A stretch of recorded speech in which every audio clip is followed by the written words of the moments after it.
My daughter-in-law smiled as she handed me the papers that would supposedly transfer my company to them, calling me too senile to manage anything anymore. I signed without reading a word, watching their faces light up with greed. What they inherited instead was a financial nightmare that would destroy them both. If you're watching this, subscribe and let me know where you're watching from. Let me take you back to that dinner from hell. I'm Eleanor Matthews, 68 years old, and apparently, according to my own family, losing my mind. My son Marcus and his wife Sarah had invited me over for what I thought was a simple Sunday dinner. Instead, I walked into an ambush. "Mom, we need to talk," Marcus said, barely letting me sit down. Sarah was already pulling out a manila folder, her perfectly manicured nails drumming against the mahogany table. "It's about the business. Matthews and Associates had been my life's work. After my husband died 15 years ago, I'd built it from a small consulting firm into a multi-million-dollar operation, but according to my loving family, I was now too old and confused to handle it. These are transfer documents," Sarah explained, her voice dripping with fake concern. "Dr. Peterson agrees that the stress of running a company at your age isn't healthy. She'd somehow gotten my doctor to provide a letter recommending I step back from business activities. Funny how she'd managed that, without me being present for the conversation." Marcus shifted uncomfortably. "It's for your own good, Mom. You've been forgetting things, missing appointments." This was news to me. I'd missed exactly one appointment in 6 months because of a client emergency, but apparently that was evidence of mental decline. "The paperwork transfers full ownership to us," Sarah continued. "We'll handle everything so you can just relax and enjoy your retirement." The way she said "enjoy your retirement" made it sound like a threat. I picked up the pen they'd placed in front of me. "And if I don't sign?" Sarah's mask slipped for just a moment. "Well, we'd hate to have to pursue a competency hearing. These things can get so messy, and the courts are always looking out for elderly people who might be taken advantage of." The irony wasn't lost on me. I was being threatened with a competency hearing by the very people trying to steal my company. Marcus wouldn't meet my eyes. My own son, who I'd put through law school, who'd failed the bar exam twice before I paid for his 3rd attempt, was sitting there letting his wife threaten me. "Of course," Sarah added sweetly, "you'll still live in the house. We'd never kick you out. You just won't have to worry about all those complicated business decisions anymore." I signed every document they put in front of me. Sarah actually clapped her hands together like a child on Christmas morning. Marcus finally looked at me, probably expecting tears or protests. Instead, he found me smiling. "Congratulations," I said, standing up and smoothing my skirt. "You're now the proud owners of Matthews and Associates. I hope you're ready for everything that comes with it." Something in my tone made Sarah's smile falter. "What do you mean?" "Oh, nothing important," I said, gathering my purse. "Just the usual business obligations. I'm sure you've done your research." I headed toward the door. "Thank you for dinner. And Sarah, you might want to check your email in the morning. The IRS has some questions about the company's tax structure. Something about a $3 million discrepancy." The color drained from both their faces as I walked out, leaving them with their precious paperwork and a company that was about to become their worst nightmare. "Mom, what the hell did you do?" Marcus's voice crackled through my phone at 6:47 a.m., exactly 12 hours after he'd become the proud owner of a company drowning in legal problems. I sipped my coffee slowly, watching the sunrise paint my garden in shades of gold. "Good morning to you too, dear. I assume you've been reading your emails. The IRS wants to audit everything back to 2019. And there's something about pending litigation from Patterson Industries." His voice rose to a pitch I hadn't heard since he was 16 and crashed my car. "Oh yes, Patterson Industries. Lovely people. They're suing for breach of contract. Something about a $2.7 million project that went sideways." I paused for effect. "Of course, that's all documented in the files you inherited. I'm sure Sarah will figure it out." The truth was, I'd been dealing with these problems for months. The IRS audit was legitimate. My accountant had made some aggressive deductions that needed clarification. The Patterson lawsuit was frivolous. They were trying to blame us for their own poor planning. But resolving both required expertise, relationships, and about 6 months of intensive legal work. "You can't just dump this on us," Marcus sputtered. "We don't know how to handle this stuff." "That's odd," I replied calmly. Yesterday you seemed so confident about taking over. Sarah was particularly eloquent about how I was too senile to manage my own affairs. This is different. And you know it. Different indeed. When they'd wanted my company, they'd painted me as a confused old woman. Now that they had it, suddenly they needed my expertise. The contradiction would have been amusing if it wasn't my own son on the other end of the line. I'm sure you'll figure it out, I said. After all, you did say yesterday that running a business was too complicated for someone my age. Surely two sharp young professionals like yourselves can handle a few legal issues. Sarah's voice came through the background, clearly frantic. Marcus covered the phone, but I could still hear her. Ask her what we're supposed to do. We can't afford lawyers for all this. That was the delicious irony. They'd stolen a profitable company, but they'd also inherited its problems. And solving those problems would cost far more than the company was currently worth. Marcus, I said gently, you and Sarah wanted this responsibility. You made it very clear that I was incompetent to handle my own affairs. So handle them. Mom, please. We need help. You need help, I agreed. But according to the documents I signed yesterday, I'm just a senile old woman with no business expertise. Why would you want help from someone like that? I could hear Sarah in the background again, her voice shrill. Tell her we'll give the company back. I laughed softly. Oh, that's not how this works. You see, the transfer documents you had me sign, they're ironclad. Sarah was very thorough about that. And according to those same documents, I've been declared mentally incompetent to make business decisions. So legally, I can't take the company back even if I wanted to. The silence on the other end was deafening. But don't worry, I continued. I'm sure everything will work out fine. After all, what's the worst that could happen when the IRS finds irregularities during an audit of a company whose new owners have no experience in tax law? Marcus made a choking sound. I have to go, I said cheerfully. I'm having lunch with my neighbor Dorothy. She's been so worried about my mental state since you told everyone I was becoming senile. I should probably reassure her that I'm just fine. I hung up and immediately called my attorney. Robert, it's Eleanor. They took the bait. How long until the real fun begins? The certified letter arrived on Tuesday, exactly 3 days after Marcus and Sarah had become the proud owners of my former company. I was deadheading roses in my garden when the postal worker knocked, clipboard in hand. Eleanor Matthews, need your signature for this one. I signed with dirty hands, leaving soil smudges on the receipt. The return address made me smile. Patterson Industries law firm, right on schedule. Inside the house, I opened the letter slowly, savoring each word.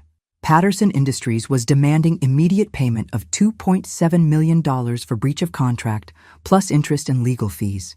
The letter gave Matthews and Associates 30 days to respond or face immediate collection proceedings. My phone rang before I'd finished reading. Mom! Marcus's voice was barely controlled panic. Did you know about this lawsuit? Which lawsuit, dear? You'll need to be more specific. There are several pending. I wasn't lying. I'd been managing multiple legal issues for months, but most were minor disputes that would settle quietly. This one was different. This one had teeth. Patterson Industries. They say we owe them almost $3 million. Oh, that. I walked to my kitchen window, still holding the letter. Yes, that's been going on for about 8 months now. Nasty business. They're claiming we failed to deliver on a consulting contract. Did we? The question hung in the air. This was the moment I'd been waiting for, when my son would finally understand that running a business involved more than just cashing checks. That's complicated, I said. We delivered exactly what the contract specified, but Patterson's executives didn't like the results, so they're claiming the work was inadequate. It's a common tactic. Hire consultants, ignore their advice, then sue when your own decisions fail. So we'll win the case? Eventually, probably. But defending a lawsuit costs money, Marcus. Lots of money. The legal fees alone will run about $400,000 even if we win. And that's assuming Patterson doesn't drag this out for years. I could hear Sarah in the background, her voice rising to a shriek. $400,000! How much cash does the company have? Marcus asked, and I could hear the calculator clicking in his mind. Well, that's another issue, I said carefully. The company's liquid assets are somewhat tied up right now. What do you mean, tied up? Operating capital, dear. The money that keeps the business running day to day. payroll, rent, insurance, client expenses. Most successful companies operate with very little cash on hand. It's more efficient to keep money working in investments. This wasn't entirely true. I'd been quietly moving liquid assets into protected accounts for months, preparing for exactly this scenario. But Marcus and Sarah didn't need to know that yet. How much do we have available for legal fees? Marcus's voice was strained. About $60,000 in the checking account, maybe another $40,000 in short-term accounts. Dead silence. That's not enough. Sarah's voice came through clearly now. She'd obviously grabbed the phone from Marcus. You knew about this lawsuit when you signed those papers. You deliberately didn't tell us. Sarah, dear, you and Marcus made it very clear that I was too mentally impaired to discuss complex business matters. How could I possibly explain ongoing litigation to people who'd already determined I was senile? This is fraud. We can sue you for fraud. I laughed softly. With what money, dear? You now own a company facing a $3 million lawsuit with only $100,000 in available cash. I don't think you'll be hiring any lawyers anytime soon. The beautiful truth was finally sinking in. They'd been so focused on grabbing my profitable company that they'd never considered its liabilities. Like amateur fishermen who'd caught a shark, they were about to discover that some prizes come with very sharp teeth.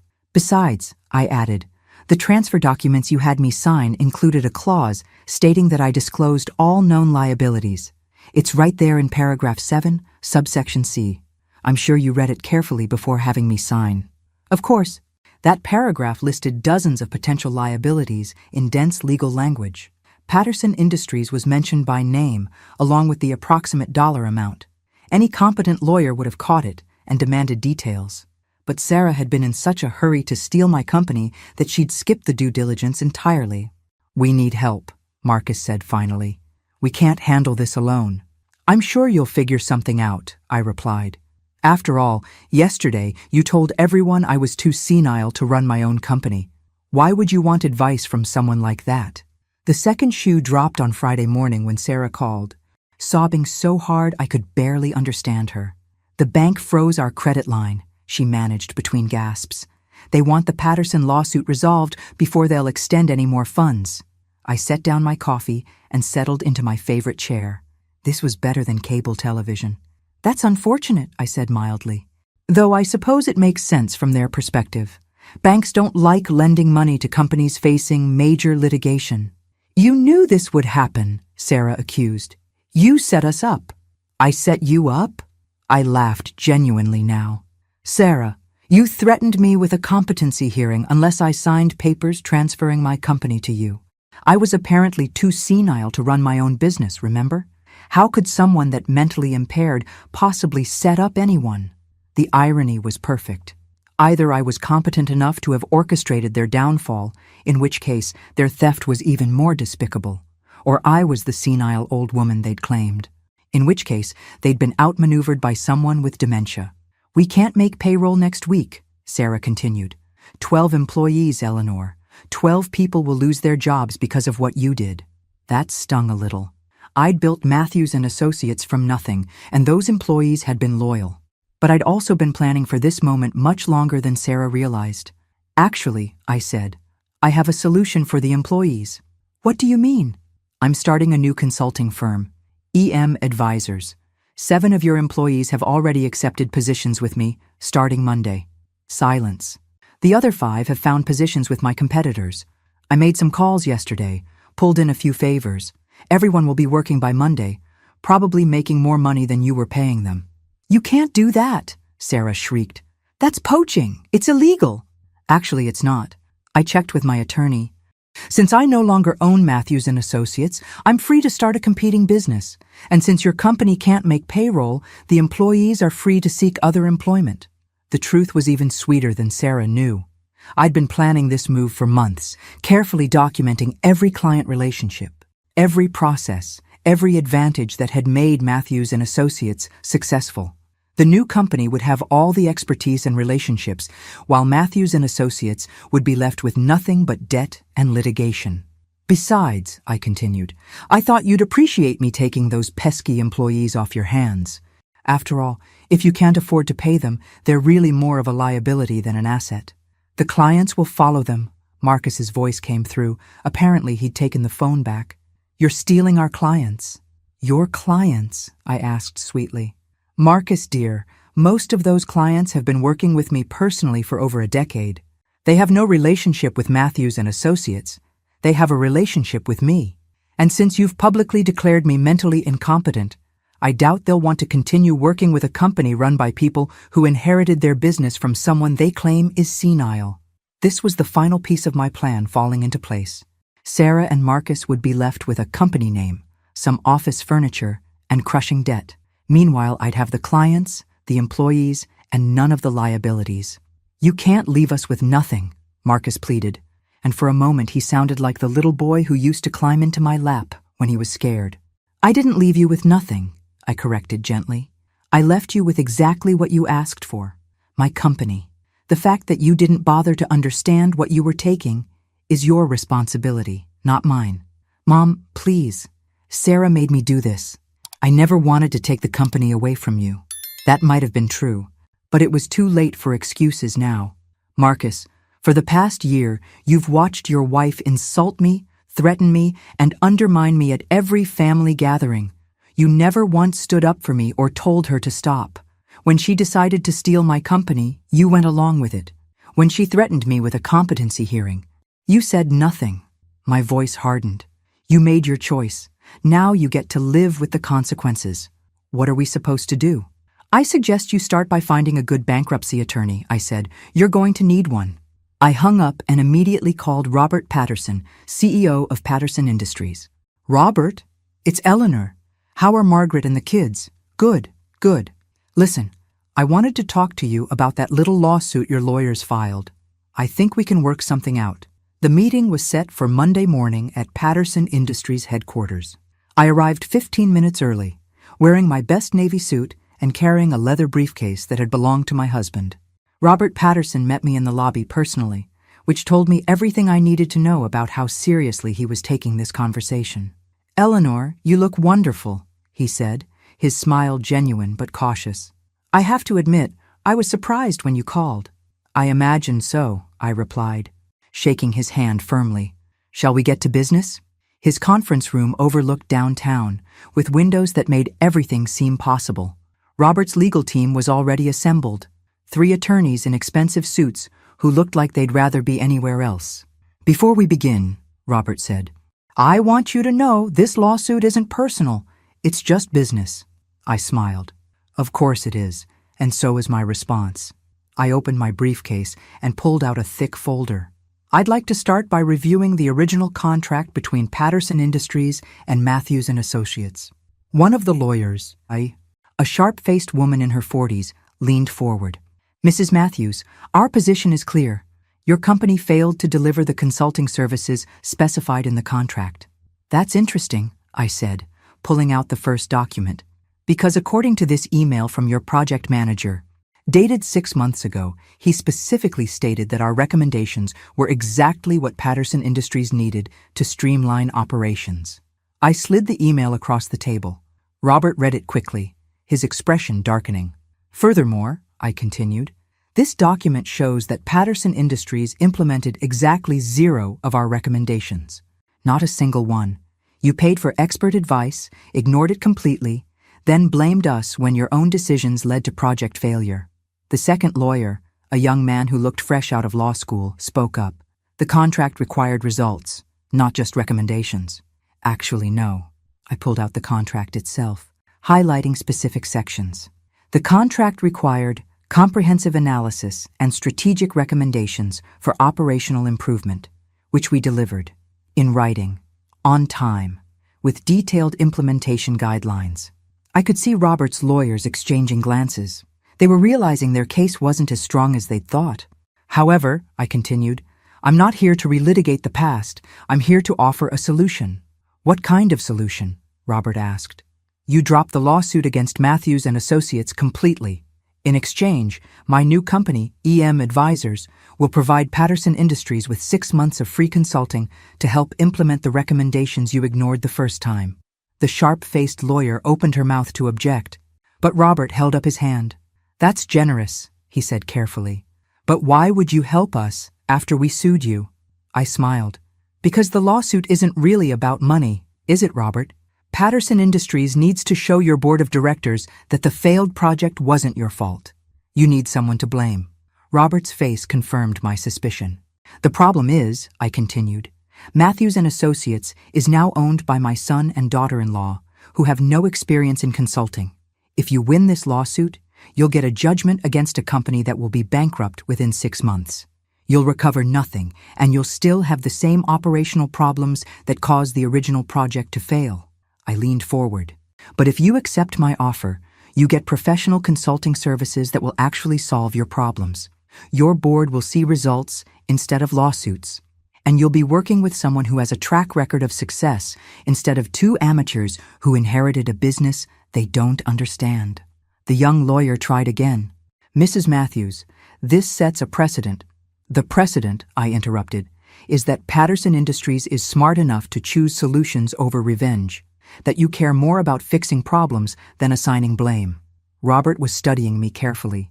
What happens to your son and daughter-in-law? That's not your concern, I said simply. They made their bed when they decided to steal my company. Let them lie in it. The truth was, without the Patterson lawsuit, Matthews and Associates would still face bankruptcy within months. The company had no clients, no experienced employees, and mounting operational costs that Marcus and Sarah couldn't manage. But that wasn't Robert's problem to solve. I need to discuss this with my team, Robert said. Of course, but I should mention that this offer expires Friday. After that, you can continue with your lawsuit against a company that will be worthless by Christmas, or you can work with a consultant who can actually help you succeed. I stood up and closed my briefcase. Think about it, Robert. What's more valuable to Patterson Industries? $3 million you'll never collect, or 6 months of expert consulting that could save you 10 times that amount? As I walked to the elevator, I could hear heated discussion erupting in the conference room behind me. By Friday, they'd realize I was offering them the better deal, and Marcus and Sarah would be left with exactly what they deserved: nothing.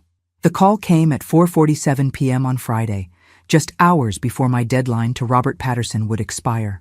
I was in my new office, a bright corner suite with windows overlooking the river, watching my former employees arrange their desks in our new space. Eleanor, it's Robert. We accept your offer. I smiled, making notes on my legal pad. Excellent. I'll have my attorney prepare the documentation. The lawsuit against Matthews and Associates will be withdrawn by Monday? Monday morning. Monday. And Eleanor? I owe you an apology. We should have listened to your recommendations the first time. Water under the bridge, Robert. I'm looking forward to working together again. After I hung up, I sat back in my chair and surveyed my kingdom. 7 experienced consultants, already working on projects I'd brought from my previous contacts. A client roster that was growing daily as word spread that Eleanor Matthews was back in business. And most importantly, a company that was entirely mine, free from family drama and legal entanglements. My assistant knocked on the door frame. Mrs. Matthews, your son is here. He's asking to see you. Marcus stood in my doorway looking like he'd aged 5 years in the past week. His usually perfect hair was disheveled, his shirt wrinkled. Dark circles under his eyes told the story of sleepless nights. Hello, Marcus, I said calmly. Please, sit down. He collapsed into the chair across from my desk. Mom, we need to talk. I'm listening. Patterson Industries dropped the lawsuit, he said. But they're working with your new company instead. Yes, I know. I negotiated that deal myself. Marcus stared at me. You planned all of this, didn't you? From the beginning. I considered lying, maintaining the fiction that I was just a confused old woman who'd stumbled into success. But Marcus deserved the truth, even if it destroyed him. Yes, I said simply. I planned every detail. How long? About a year, since Sarah first suggested I was getting too old to run my own company. Marcus put his head in his hands. We lost everything. The company's bankrupt. We can't make rent on the office. Sarah's talking about divorce. I felt a flicker of sympathy for the little boy who used to bring me drawings from school. But that little boy had grown into a man who'd helped his wife steal from his own mother. Marcus, for 12 months, you and Sarah treated me like I was losing my mind. You questioned my decisions, undermined my authority, and made me feel like a burden. When I asked for your support, you gave me lectures about accepting help. When I needed you to stand up for me, You stood by and watched your wife tear me down. My voice remained steady, professional. Did you really think there would be no consequences? I never wanted to take the company from you, he said quietly. Sarah convinced me it was for your own good. And what do you think now? Marcus looked around my new office, taking in the busy workplace I'd created in less than a week. I think you're the smartest person I know, and I'm the biggest fool who ever lived. That admission should have felt like victory. Instead, it just made me tired. The company transfers are legal and binding, I said. Matthews and Associates belongs to you and Sarah. What you do with it is your decision. There's nothing left to do. We're filing for bankruptcy next week. I opened my desk drawer and pulled out an envelope. Actually, there is one option. Marcus looked up hopefully. My new company needs someone to handle our legal compliance and contract negotiations. It's not glamorous work, and it pays about half what you were making before. But it's honest work for an honest wage. I slid the envelope across my desk. That's a job offer, Marcus. Not a gift, not charity. You'd be an employee, nothing more. You'd report to my operations manager, follow company policies, and earn your position every single day. Marcus opened the envelope with shaking hands. What about Sarah? What about her? Would there be a position for her too? I studied my son's face. After everything that had happened, he was still trying to protect the woman who'd orchestrated his downfall. Sarah made her choices, I said. She decided I was senile and incompetent. She threatened me with a competency hearing. She stole my company and tried to humiliate me in the process. I paused. People like that don't work for me. Marcus nodded slowly. I understand. Do you? Because accepting this job means admitting that your mother wasn't senile after all. It means acknowledging that you were wrong and that your wife manipulated you into betraying your own family. I know. And it means that if you ever again let anyone treat me the way Sarah did, you'll be out on the street permanently. No second chances, no family forgiveness, nothing. Marcus met my eyes for the first time since he'd entered my office. I understand, Mom, and I'm sorry. I'm so sorry. I looked at my son, really looked at him, and saw something I hadn't seen in years. Humility, regret, and maybe, just maybe, a glimmer of the boy who used to think his mother could fix anything. Think about the offer over the weekend, I said. Let me know Monday morning. As Marcus left my office, I turned back to my window overlooking the river. In the reflection, I saw a woman who looked exactly like the Eleanor Matthews who'd signed those transfer papers a week ago. But inside, everything had changed. I'd gotten my revenge. My son and daughter-in-law had lost everything, just as I'd planned. But looking at Marcus's broken expression, I wondered if some victories cost more than they were worth. My phone buzzed with a text from Sarah. This isn't over. I'll find a way to destroy you for what you've done. I deleted the message without responding. Some people never learned. But maybe Marcus would be different. Maybe losing everything would teach him what I'd tried to show him all along. That family isn't about what you can take from each other. It's about what you're willing to give. Monday morning would tell me whether my son had finally learned that lesson or if he was truly lost forever. Marcus accepted the job offer, but Sarah's revenge was just beginning. On Tuesday morning, I arrived at my office to find 2 police officers waiting in the lobby with handcuffs. Eleanor Matthews, you're under arrest for elder abuse and financial fraud. I remained calm as they read me my rights, though inside I was calculating furiously. Sarah had moved faster than I'd anticipated, and apparently she'd found someone willing to listen to her version of events. My attorney is Robert Chen, I told the officers. I'd like to call him immediately. At the police station, I learned the scope of Sarah's accusations. According to her sworn statement, I had manipulated my own son into stealing my company, then used my knowledge of the business to sabotage his efforts. She claimed I was suffering from early-stage dementia that made me paranoid and vindictive. The most damaging allegation was that I'd hidden assets from the company transfer, effectively defrauding Marcus and Sarah of money that rightfully belonged to them. Robert Chen arrived within an hour, his expression grim. Eleanor, this is serious. Sarah has bank records showing large transfers from Matthews and Associates accounts to your personal accounts over the past 6 months. Those transfers were perfectly legal, I said. I was the sole owner of the company. I had every right to manage its assets as I saw fit. The problem is timing, Robert explained. If the prosecution can prove you knew Marcus and Sarah intended to take over the company, and you deliberately moved assets to prevent them from accessing the money, that could constitute fraud. I almost laughed at the irony. Sarah was accusing me of the very crime she'd been planning to commit, stealing money that didn't belong to her. What kind of evidence do they have? Email records showing you discussing business plans with your accountant 3 days before the transfer. Phone records showing calls to your bank. And Marcus is on record saying you seemed unusually cooperative about signing the papers. Marcus had provided evidence against me.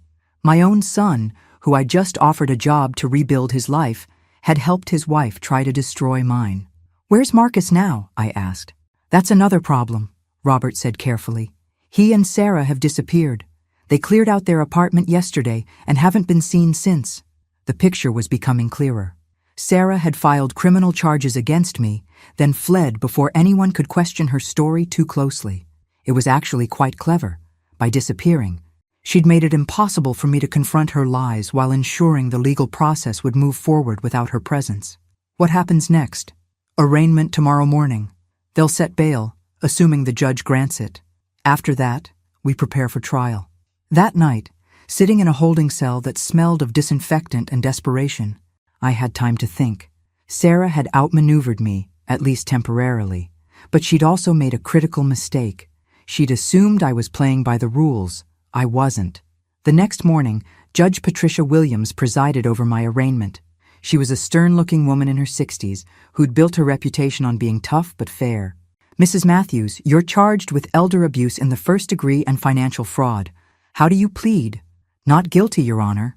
Bail is set at $50,000. Trial is scheduled for— Your Honor, I interrupted. I'd like to make a statement.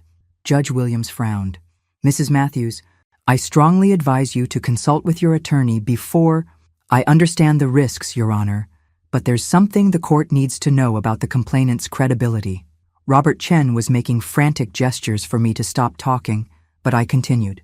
Sarah Matthews, who filed these charges, is currently a fugitive. She and my son disappeared yesterday, immediately after filing this complaint. I believe they're attempting to flee the country with money they embezzled from Matthews and Associates.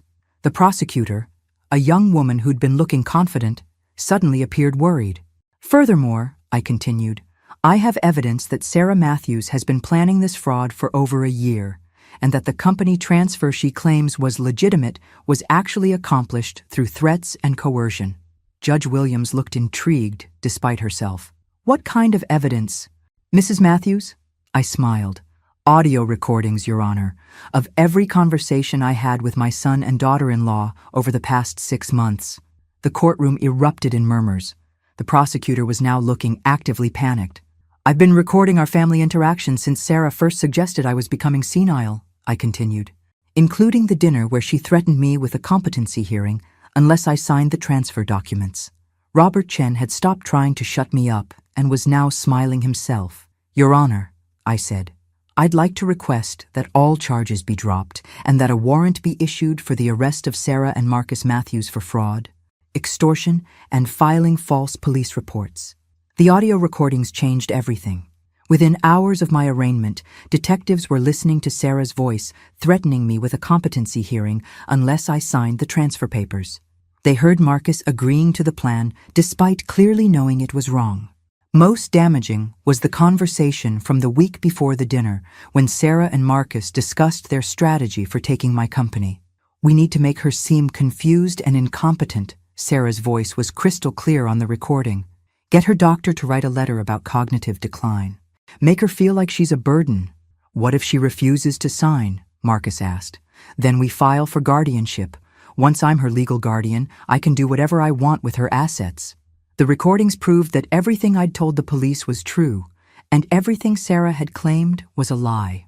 By Thursday afternoon, warrants had been issued for both Marcus and Sarah's arrest, but they'd had a 3-day head start, and tracking them down wouldn't be easy. The good news, Detective Morrison told me, is that we froze all their bank accounts before they could access much money. The bad news is, they're probably already out of the country. I wasn't so sure about that. Sarah was smart, but she was also arrogant. She wouldn't have fled without trying to salvage something from her failed plan. Detective, Have you checked their storage unit? Morrison looked puzzled. What storage unit? Sarah rented a storage unit 6 months ago. She told Marcus it was for seasonal decorations, but I think she was preparing for this eventuality. Within 2 hours, police had located the unit. Inside, they found boxes of documents that had been stolen from Matthews and Associates, including client files, financial records, and contracts. They also found 3 suitcases full of cash, approximately $40,000 that had been embezzled from the company accounts. But Sarah and Marcus weren't there. That evening, my phone rang. The caller ID showed Marcus's number. "Hello, son." "Mom." His voice was strained, exhausted. "We saw the news. Sarah says we need to keep running. Where are you?" "I can't tell you that, but Mom, I want you to know, I never wanted it to go this far. Sarah said we'd just take the company and run it better than you could. She said you'd be happier not having to worry about business anymore." I closed my eyes. Even now, after everything that had happened, Marcus was still making excuses for his wife. "Marcus, you have 2 choices. You can keep running with Sarah and spend the rest of your life as a fugitive, or you can come home and face the consequences of what you've done. Sarah will never agree to come back. I'm not talking about Sarah. I'm talking about you." A long pause. In the background, I could hear Sarah's voice, sharp and angry, though I couldn't make out the words. She's saying we should disappear completely. New identities, new life somewhere far away from here. "And what do you want to do?" Another pause, longer this time. "I want to come home, Mom. I want to fix this somehow." "Then do it. I can't leave Sarah. She's my wife." "Sarah destroyed your life, Marcus. She manipulated you into betraying your own mother, convinced you to commit multiple felonies, and now she's asking you to abandon everything you've ever known to live as a criminal." I could hear their argument escalating in the background. "She's all I have left," Marcus said quietly. "No," I replied. "You have me.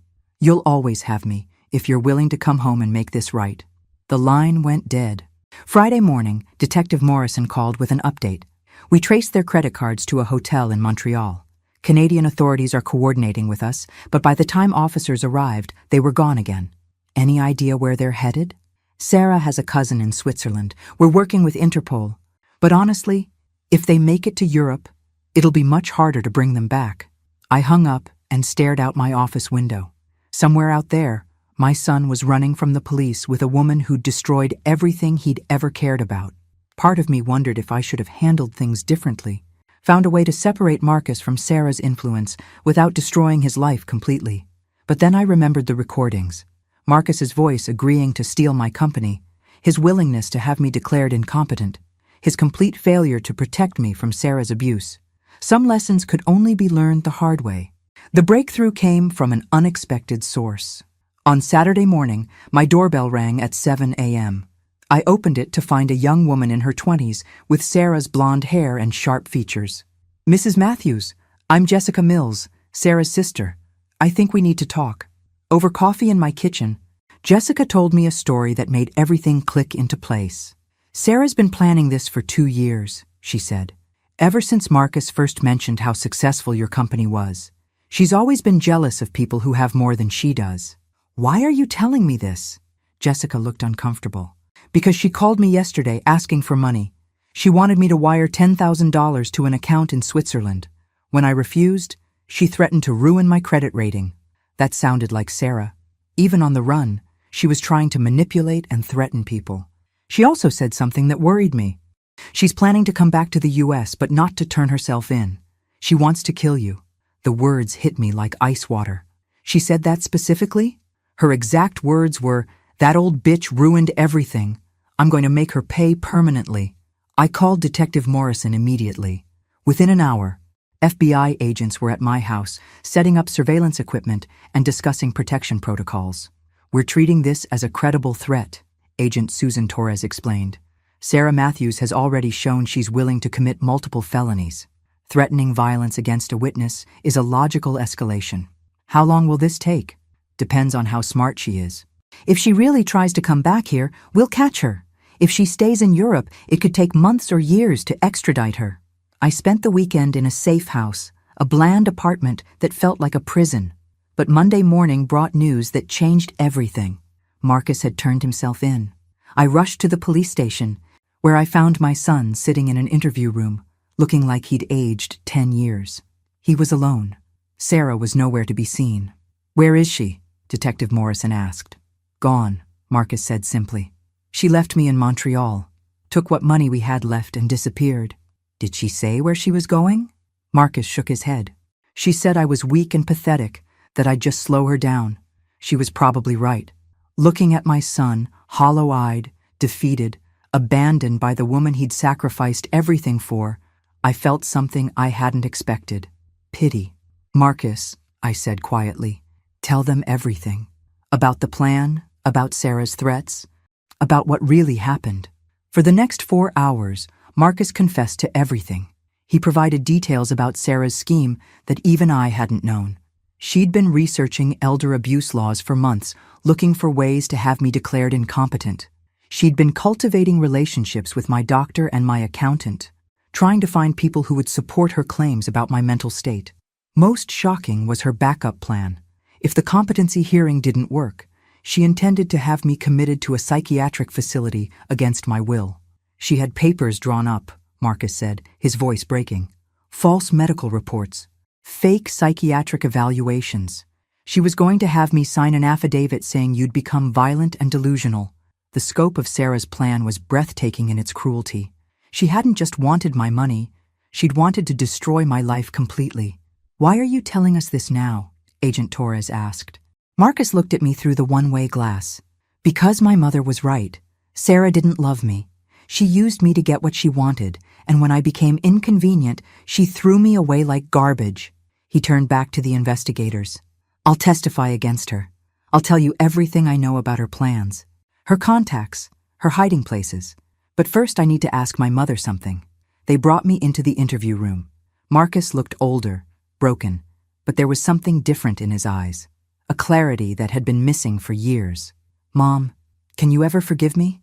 I studied my son's face, seeing the little boy who used to crawl into my bed during thunderstorms and the man who'd betrayed me for a woman who'd never loved him. "That depends," I said. "Are you finally ready to tell me the truth about everything?" Marcus nodded. "Everything, no matter how bad it makes me look." "Then yes," I said. "I can forgive you. But Marcus, this is your last chance. If you ever lie to me again, if you ever choose someone else over family again, we're done forever." "I understand." As I left the police station that afternoon, I realized that in trying to destroy me, Sarah had accidentally given me something precious. My son back. Now we just had to catch her before she could finish what she'd started. Sarah's capture came 3 weeks later, and it wasn't the FBI or Interpol who found her. It was her own greed. She'd been hiding in Geneva, living off money she'd stolen from Matthews and Associates. But $40,000 doesn't last long in Switzerland, especially when you're trying to establish a new identity. So Sarah made a fatal mistake. She tried to access money from accounts she'd hidden from Marcus and me. The FBI had been monitoring all financial activity connected to her social security number, and the moment she logged into a bank account in the Cayman Islands, they had her location.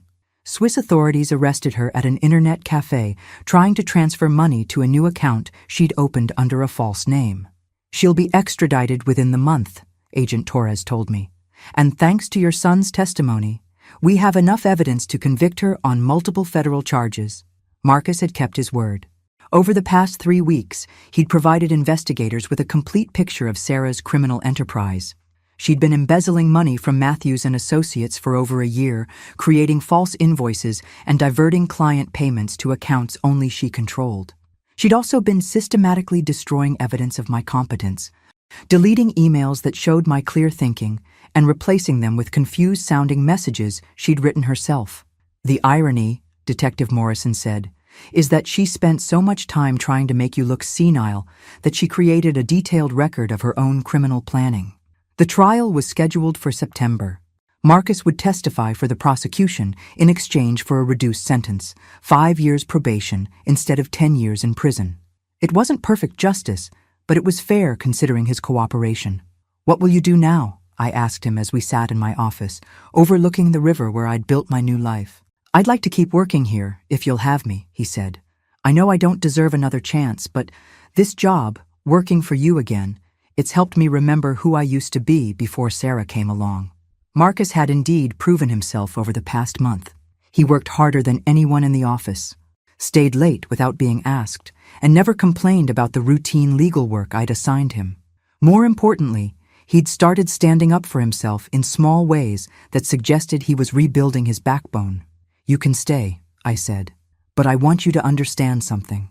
I'm not your mother when we're in this office. I'm your boss.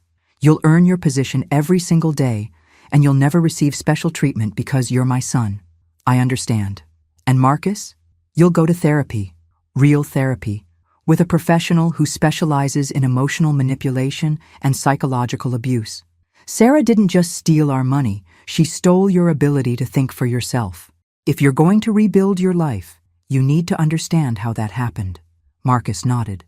"I've already started. Dr. Rebecca Chen. She's helping me understand how Sarah isolated me from everyone who cared about me." That was encouraging. For the first time in years, Marcus was taking responsibility for his own healing instead of waiting for someone else to fix his problems. My phone buzzed with a text from Agent Torres. "Sarah waived extradition.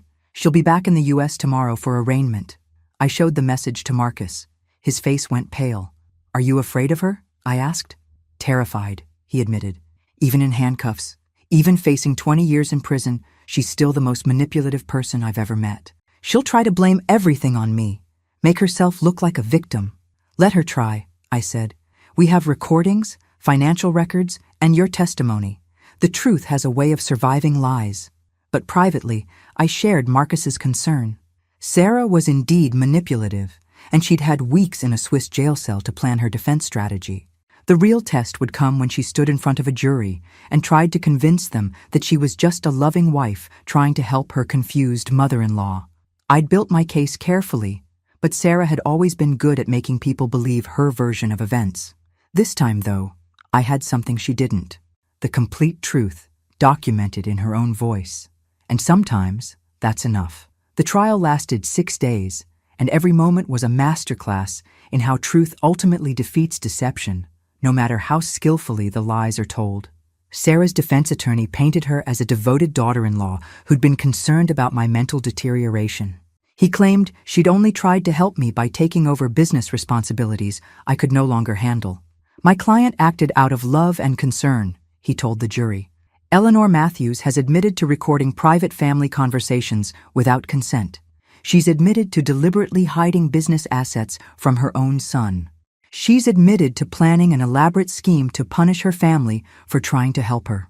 It was a clever strategy, turn my successful defense into evidence of manipulation and vindictiveness." But then the prosecution played the recordings. 12 jurors listened to Sarah's voice, threatening me with a competency hearing unless I signed papers transferring my company.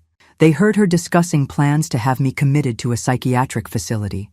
They heard her calling me "that old bitch" and planning to destroy her completely.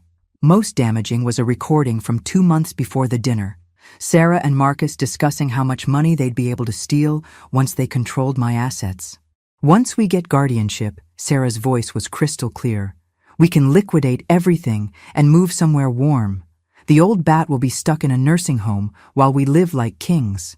The jury's faces during that recording told me everything I needed to know. Whatever sympathy they might have felt for a concerned daughter-in-law evaporated when they heard her true feelings about me. Marcus testified on the 4th day. Sarah stared at him with pure hatred as he described her manipulation, her threats, her gradual isolation of him from family and friends. "She convinced me that my mother was becoming paranoid and vindictive," he said. "She made me believe that taking the company was an act of kindness, not theft." Sarah's attorney tried to paint Marcus as a disloyal son, trying to save himself by blaming his wife. But Marcus had documentation, emails, text messages, bank records that corroborated every detail of his testimony. On the 5th day, Sarah took the stand in her own defense. She was magnificent, I had to admit, poised, articulate, seemingly genuine in her concern for my welfare. She explained away each piece of evidence with reasonable-sounding explanations. The recordings? Eleanor was becoming paranoid and suspicious. We had to discuss strategies for helping her without triggering her anxiety. The hidden assets? We discovered she'd been moving money erratically, which confirmed our concerns about her mental state. The threats? Taken out of context by a woman who was already plotting against us. For 2 hours, Sarah spun a web of lies so convincing that I began to worry the jury might believe her. But then the prosecutor began cross-examination. Ms. Matthews, you testified that you were concerned about Eleanor's mental state.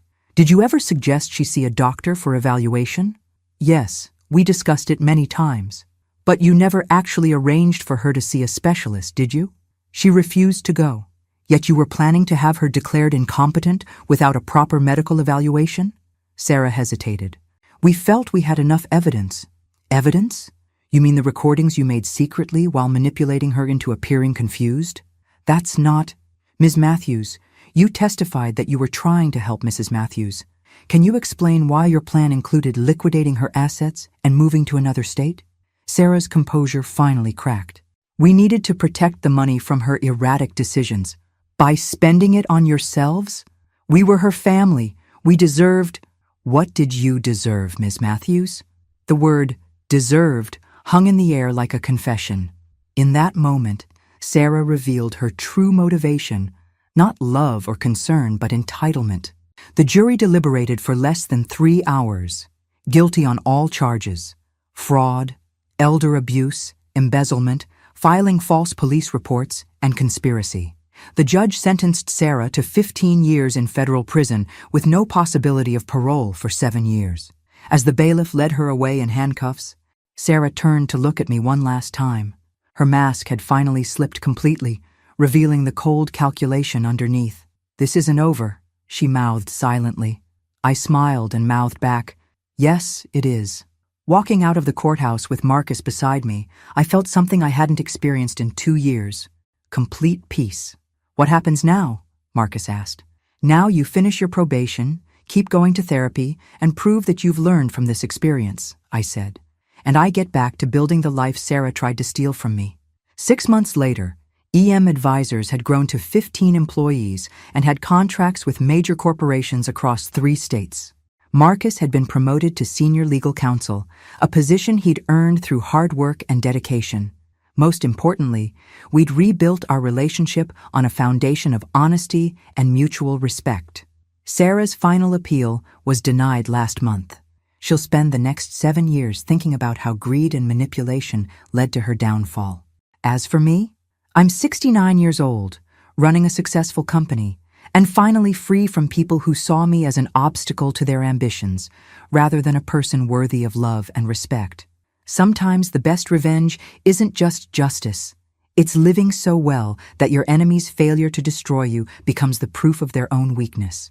And sometimes, just sometimes, the people who almost destroy you end up giving you exactly what you needed, the chance to discover how strong you really are. Thanks for listening. Don't forget to subscribe and feel free to share your story in the comments. Your voice matters.